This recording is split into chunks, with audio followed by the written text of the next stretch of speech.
Hi, this is Jeff Lesher with What's the Point, and it's Thanksgiving week 2020. And I know that many of us are challenged with what could we possibly be thankful for in this weird year. And of course, there are many things. Hopefully that you're watching this video in good health, that you are planning to have a connected but safely connected Thanksgiving experience, which might be virtual, which might be different than you would ideally like it to be, but you're only a year away from returning to something that is much more familiar, and you can do so in good, if not great health, if you just cool your jets for this year and adapt to the reality around us, which is really the point this week. It is the imperative of adaptation, of creating something that is positive amongst or even through as a result of challenge, like I talked about last week, the things that I'm thankful for getting from COVID-19. And I was reminded of a couple of things this week that might serve you well. One is the decisions that we get to make, which is really any decision that suits us. I have a mother who is in her mid-80s, and the bottom line is she doesn't really want to celebrate Thanksgiving with other people this year. There are a lot of reasons for that, and she won't really be alone or alone for long, but she's made that choice, and yet she feels somewhat apologetic for making the choice of how she feels best and actually desires to spend her time. It's her choice. She's more than earned the right, and I would offer that most of the rest of us have the same opportunity. We just choose not to exercise it. I hope that maybe I'm a little more affirmative in the choices that I make from time to time without waiting to be in my mid-80s to do so.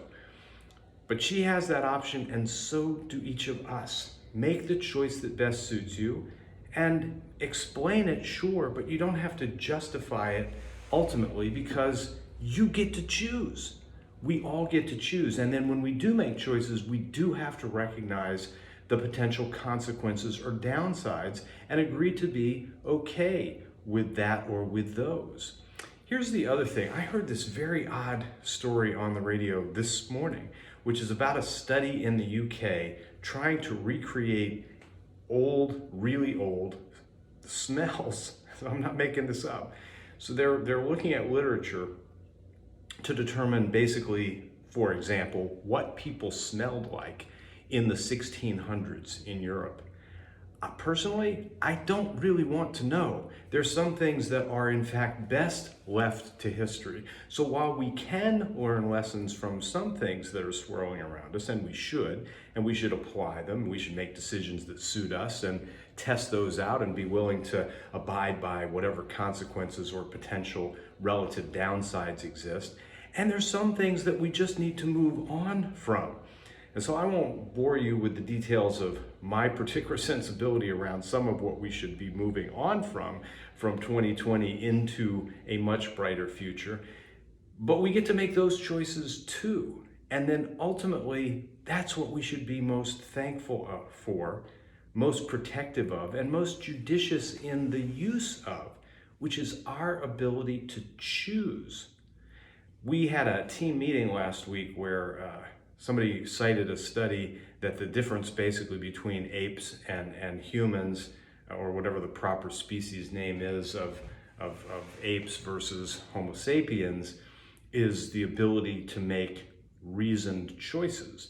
But they didn't specify, was it the apes who were able to do that, or is it the Homo sapiens who were able to do that? And I kind of jokingly pointed that out because sometimes it doesn't seem like we use our given abilities, whether you believe they're God-given, just creation building, given, or something in between. We don't use them as we should. So if you're thankful for something, don't just be thankful, put it to use. Put it to use to be helpful to yourself, helpful to those around you, helpful hopefully to the broader community, so that others are thankful for you as well. In my world, in my experience, there's a Yiddish word that many of my friends and colleagues have heard from me, which is mensch. And basically, it's just being a good person, good dude, but not gender specific. Being a mensch is the aspiration that, frankly, we all should have. I certainly have, which is just being a good person, somebody that others can go to, others can rely upon, even without having to ask for their assistance, that you do what you believe to be the right thing, not just for yourself, but for others, even when people aren't looking.